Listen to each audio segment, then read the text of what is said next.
আজকে একজন তরুণী ডাক্তার চিকিৎসক মারা গেলেন তার ওয়ার্কিং প্লেসে।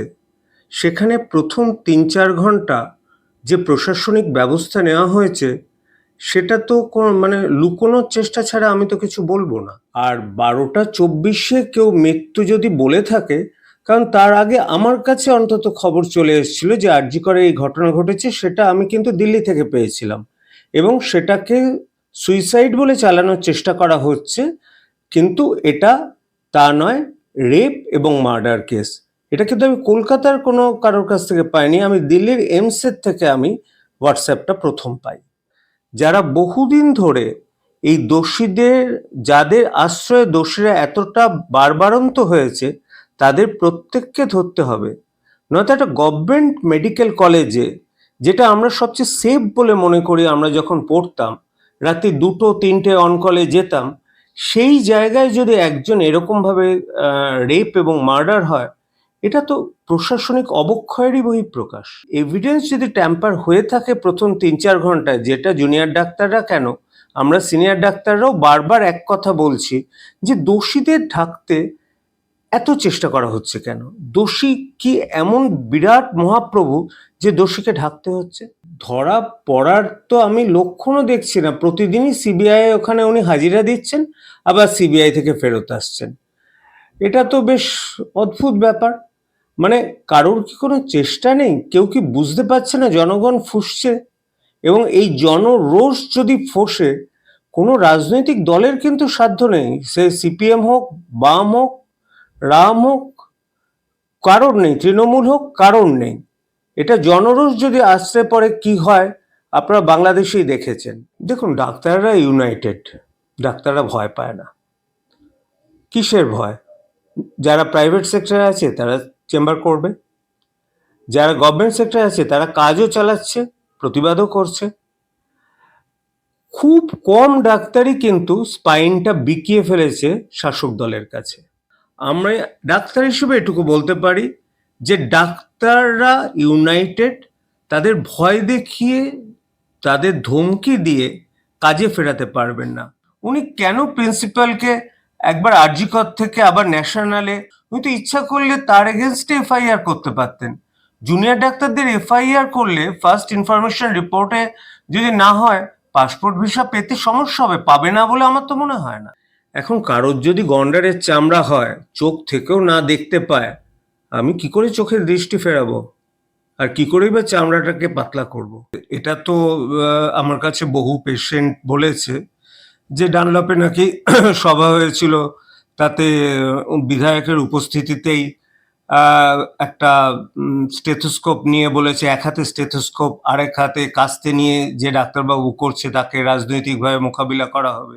তা আমার তো মনে হয় যখন আমার প্রসঙ্গ নিয়ে আলোচনা হবে, ভয় পেলে তবেই তো আলোচনা হবে। আমার মৃত্যুর জন্য কারা দায়ী সেই প্রশ্নে যখন উত্তাল গোটা দেশ, তখন আরো বড় অসঙ্গতির প্রশ্ন সামনে এলো। 9ই আগস্ট ঠিক কখন মৃত্যু হয়েছিল চেস্ট মেডিসিন এই যে বিভাগের তরুণী চিকিৎসকের, তা নিয়ে তৈরি হয়েছে ধোঁয়াশা। পোস্টমর্টেমের রিপোর্টের সঙ্গে মিল নেই ডেথ সার্টিফিকেটে। পানিঘাটি শ্মশানের তরফ থেকে যা দাবি করা হচ্ছে তা বিস্ফোরক। যে ময়না তদন্তের রিপোর্টে জানানো হয় 9ই আগস্ট ভোর 3টে থেকে সকাল 6টার মধ্যে মৃত্যু হয় তিলোত্তমার। পানিহাটির যে শ্মশানে তিলোত্তমাকে দাহ করা হয়েছিল, সেখানে রেজিস্টারে লেখা মৃত্যুর সময় দুপুর 12টা 44 মিনিট। এই রেজিস্টার দেখেই ক্রিমেশন সার্টিফিকেট বা ঘাট সার্টিফিকেট তৈরি হয়েছে। কি বলবেন? এখান থেকেই তো যত রাজ্যের ঝামেলা শুরু। আজকে একজন তরুণী ডাক্তার চিকিৎসক মারা গেলেন তার ওয়ার্কিং প্লেসে। সেখানে প্রথম ৩-৪ ঘন্টা যে প্রশাসনিক ব্যবস্থা নেওয়া হয়েছে সেটা তো লুকোনোর চেষ্টা ছাড়া আমি তো কিছু বলবো না। আমার মনে হয় যেটুকু সময় হাতে পাওয়া গেছিল, যতটা এভিডেন্স ডিস্ট্রয় করা যায় সেটারই চেষ্টা করেছে প্রশাসন। এর বাইরে আমি কিছু বলতে পারবো না। তার কারণ হচ্ছে মৃত্যু হয়েছিল পসিবলি 6টার মধ্যে। এবার ময়না তদন্ত একটা অ্যাপ্রক্সিমেটলি মৃত্যুর টাইম বলতে পারে, আর 12টা 24-এ কেউ মৃত্যু যদি বলে থাকে, কারণ তার আগে আমার কাছে অন্তত খবর চলে এসেছিল যে আরজি করে এই ঘটনা ঘটেছে, সেটা আমি কিন্তু দিল্লি থেকে পেয়েছিলাম এবং সেটাকে সুইসাইড বলে চালানোর চেষ্টা করা হচ্ছে, কিন্তু এটা তা নয়, রেপ এবং মার্ডার কেস। এটা কিন্তু আমি কলকাতার কোনো কারোর কাছ থেকে পাইনি, আমি দিল্লির এমসের থেকে আমি হোয়াটসঅ্যাপটা প্রথম পাই। আর সময় কটার সময় নাগাদ আপনি রিসিভ করেন মোটামুটি? আমি 10:15 10:30 রিসিভ করি।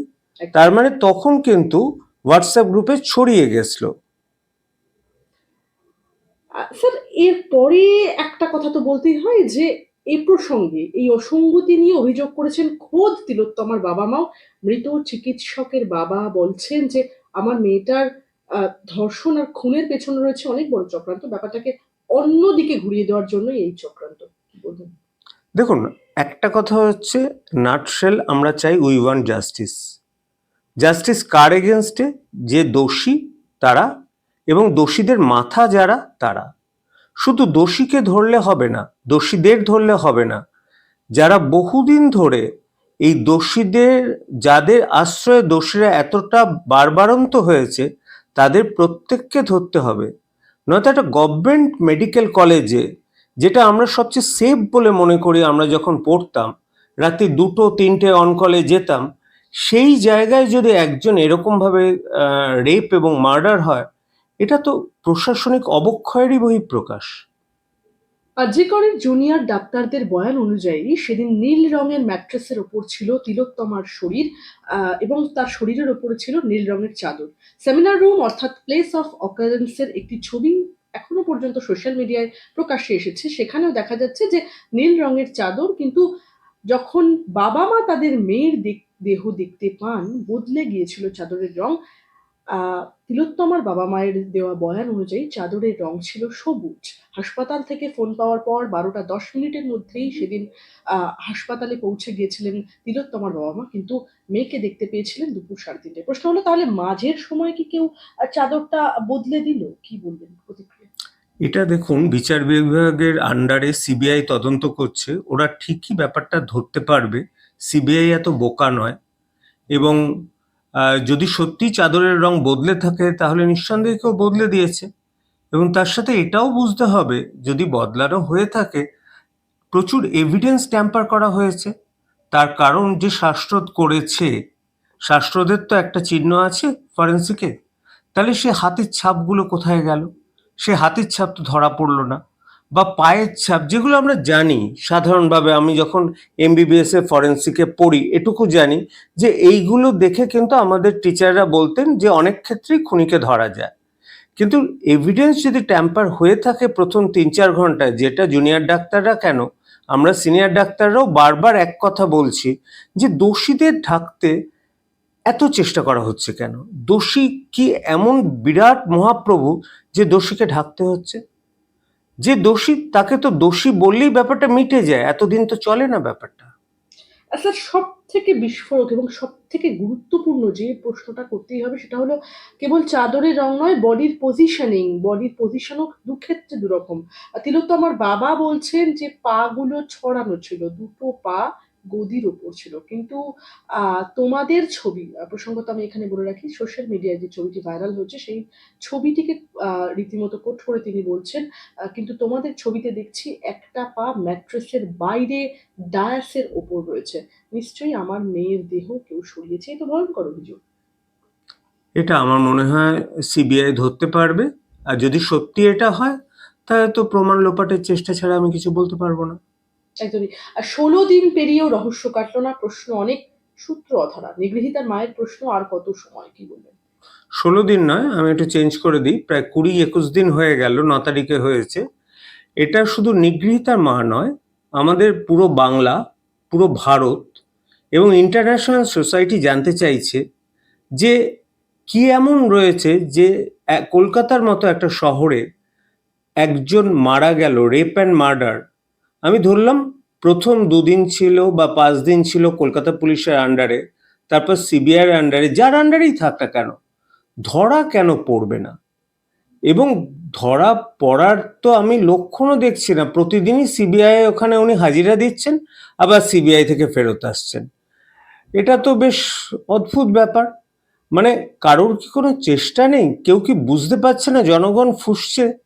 এবং এই জনরোষ যদি ফোঁসে, কোনো রাজনৈতিক দলের কিন্তু সাধ্য নেই, সে সিপিএম হোক, বাম হোক, রাম হোক, কারণ নেই, তৃণমূল হোক, কারণ নেই। এটা জনরোষ যদি আসতে পরে কি হয় আপনারা বাংলাদেশেই দেখেছেন। সুতরাং আমরা 14ই আগস্টে যে জনপ্লাবন দেখেছিলাম সেটা স্বতঃস্ফূর্ত, কোনো রাজনৈতিক নেতার ডাকে কিন্তু ওরকম জনপ্লাবন হয় না।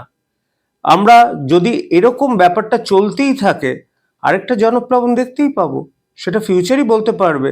সেটা ইনভেস্টিগেটিং অথরিটি কত তাড়াতাড়ি ধরতে পারে তার উপর নির্ভর করছে। একদমই। স্যার, মুখ্যমন্ত্রী মমতা বন্দ্যোপাধ্যায় তিনি বলছেন একদম, তিনি একদম, আমি কোট আনকোট বলছি, তিনি বলছেন ডাক্তারদের হুমকি দিইনি, অপব্যাখ্যা করা হচ্ছে, বিতর্কের মাঝে নিজের মন্তব্যের ব্যাখ্যা দিচ্ছেন তিনি। প্রসঙ্গত তিনি বলেছিলেন আমরা ডাক্তারদের বিরুদ্ধে কোনো ব্যবস্থা নিইনি, আমরা এফআইআর করলে কেরিয়ার নষ্ট হয়ে যাবে। এই মন্তব্যকে ঘিরেই বিতর্ক দানা বাঁধছে। দেখুন, ডাক্তাররা ইউনাইটেড, ডাক্তাররা ভয় পায় না। কিসের ভয়?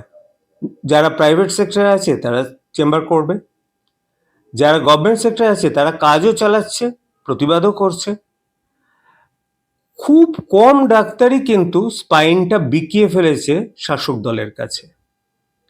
ডাক্তারদের প্রতিবাদ এর আগের বার পরিবহ যখন মার খেলো, তখন আমরা সবাই যেমন ইউনাইটেড ছিলাম, একটা সময় মুখ্যমন্ত্রীকে স্বীকার করতে হয়েছিল যে উনি ভুল বলেছেন।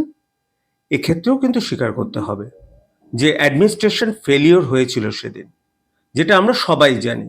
এটা তো পরিবহর ক্ষেত্রে আপনারা যদি পুরনো রেকর্ড খুঁজে দেখেন যে পরিবহর সময় জুনিয়র রেসিডেন্টদের সাথে যে বৈঠকটা একদম সরাসরি দেখানো হয়েছিল, সেখানে কিন্তু মুখ্যমন্ত্রী বলেছিলেন যে, এবং তাকে এটাও বলা হয়েছিল যে আমরা কিন্তু জাত দেখে বা নাম দেখে কারো চিকিৎসা করি না। আমরা ডাক্তার হিসেবে এটুকু বলতে পারি যে ডাক্তাররা ইউনাইটেড, তাদের ভয় দেখিয়ে, তাদের ধমকি দিয়ে কাজে ফেরাতে পারবেন না। আমরা মানবিক মুখ্যমন্ত্রী চাই, এবং যে মুখ্যমন্ত্রী এফিশিয়েন্ট এনাফ হবেন যাতে যে দোষী তাকে ধরা যায়। উনি শুধু নিজের ব্যাপারটা যে এখন সিবিআইয়ের কাছে চলে গেছে আমরা কি করব তা কেন, যে কদিন ওনার কাছে ছিল উনি প্রথম 4 ঘন্টা একটু ভালো করে ইনভেস্টিগেট করুন না। উনি কেন প্রিন্সিপালকে একবার আরজিকর থেকে আবার ন্যাশনালে, আবার সেখান থেকে স্বাস্থ্য দপ্তরে প্রমোট করলেন? উনি তো ইচ্ছা করলে তার এগেনস্টে এফআইআর করতে পারতেন। জুনিয়র ডাক্তারদের এফআইআর করলে ফার্স্ট ইনফরমেশন রিপোর্টে যদি না হয়, পাসপোর্ট ভিসা পেতে সমস্যা হবে, পাবে না বলে আমার তো মনে হয় না। আচ্ছা, খুব সম্প্রতি সন্দীপ ঘোষের সদস্যপদ খারিজ করলো আইএমএ। আরজিকর কাণ্ডের পরেও ভালো পদ দিয়েছিল সরকার, আপনি যেমনটা বললেন, এই প্রসঙ্গটা যদি একটু ব্যাখ্যা করেন। দেখুন, আইএমএ ইন্ডিয়ান মেডিকেল অ্যাসোসিয়েশন ভারতের সবচেয়ে বড় মেডিকেল অ্যাসোসিয়েশন। প্রায় 4.5 লক্ষ আমাদের ডাক্তার মেম্বার, এবং 1700টা ব্রাঞ্চ আছে, তার মধ্যে কলকাতা একটা ব্রাঞ্চ। তার ভাইস প্রেসিডেন্ট ছিলেন কিন্তু তথাকথিত ডাক্তার সন্দীপ ঘোষ, কারণ ওনাকে আমি ডাক্তার বলতেও কিন্তু ঘৃণা করি। এবার বেঙ্গল মেডিকেল অ্যাসোসিয়েশন একটা রেজলিউশন পাঠিয়েছিল সেন্ট্রাল বডির কাছে। সেন্ট্রাল বডি গতকাল মিলিত হয়ে ওনার সদস্যপদ খারিজ করে। না, এতে ওনার একটা অবমাননা হবে, কিন্তু উনি ইচ্ছা করলে প্র্যাকটিস করতে পারবেন, সবই করতে পারেন। এখন শুনুন, আমার ক্ষেত্রে যদি এরকম হতো আমি মুখ বার করতেই পারতাম না। এখন কারোর যদি গন্ডারের চামড়া হয়, চোখ থেকেও না দেখতে পায়, আমি কি করে চোখের দৃষ্টি ফেরাবো, আর কি করেই বা চামড়াটাকে পাতলা করব? স্যার, এর পরের আমার যে প্রশ্নটা সেটা কিন্তু বেশ খানিকটা ব্যক্তিগত। আরজিকর কাণ্ডে আমরা প্রথম থেকে দেখতে পাচ্ছি আপনাকে, আমরা একদম প্রথম থেকে দেখে আসছি এই নারকীয় ঘটনার বিরুদ্ধে সোচ্চার হতে, এবং সামাজিক মাধ্যমে সরকার এবং মুখ্যমন্ত্রীর বিরুদ্ধে আপনি অনেক প্রশ্নও তুলেছেন। সঙ্গত, বেশ কিছুদিন ধরেই আমরা দেখতে পাচ্ছি আপনাকে তৃণমূল দলের অনেক নেতারা ব্যক্তিগত আক্রমণ করে চলেছে, সেটা কোনো পথসভা হোক কিংবা সমাজ মাধ্যম। তৃণমূল কি আপনাকে ভয় পাচ্ছে?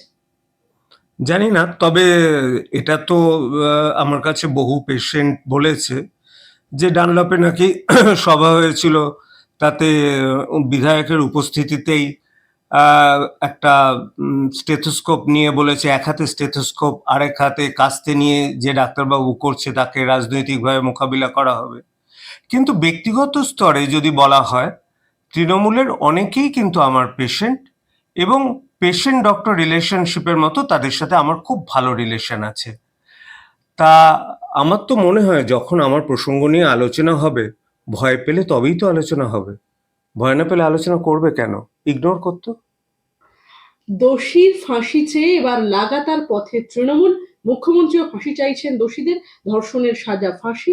আগামী সপ্তাহে বিল পাশ করার প্রস্তাবনা দিয়েছেন বিধানসভায়। সই না করলে রাজভবনে ধর্নার ঘোষণা মমতা বন্দ্যোপাধ্যায়ের। তীর ঘুরিয়ে তৃণমূলের লক্ষ্য এখন সিবিআই। কি বলবেন? একদম এক কথা, যে রাজনৈতিক দলদের চেষ্টাই হচ্ছে আসল ফোকাস থেকে তীরটা ঘুরিয়ে দেওয়া। ফোকাস কিন্তু একটাই, জাস্টিস ফর আরজি কর। আচ্ছা, আমার শেষ প্রশ্ন আপনাকে। আপনার কি মনে হয় তৃণমূল সরকারের বিপদ সামনে বুঝে এরকম পদক্ষেপ, তাতে কি মানুষের মন ঘুরবে? ডিফিকাল্ট, কারণ আমার গ্রামের পেশেন্টরা কিন্তু, আমি একবার বলি, তৃণমূলের যে কিছু কিছু প্রকল্প খুব অ্যাট্রাকটিভ, এবং লোককে, সেটা আমি বলবো ভালো প্রকল্প, যেমন লক্ষ্মীর ভাণ্ডার। আপনারা হয়তো হেও করেন লক্ষ্মীর ভাণ্ডার, কিন্তু আপনি ভাবুন একদম বেসিক লেভেলে যদি থাকে কেউ, বাড়িতে দুটো মেয়ে আর একজন ভদ্রমহিলা যদি 3,000 টাকা মাসে পায়, তাদের সংসারটা চলে যায়। আমি আমার বাড়ির কাজের লোককে দেখেছি, তারা বলেছে আমরা ভোট দিলে তৃণমূলকেই ভোট দেবো, কারণ আমাদের কাছে এই টাকাটা আর তো কোনো গভর্নমেন্ট দেয়নি। সুতরাং এটা আমরা শহরে হয়তো তথাকথিত এলিট লোকেরা করছি, গ্রামের মধ্যে যদি না পৌঁছয় ক্ষোভটা, তাহলে তৃণমূল কিন্তু তৃণমূলের জায়গাতেই থাকবে।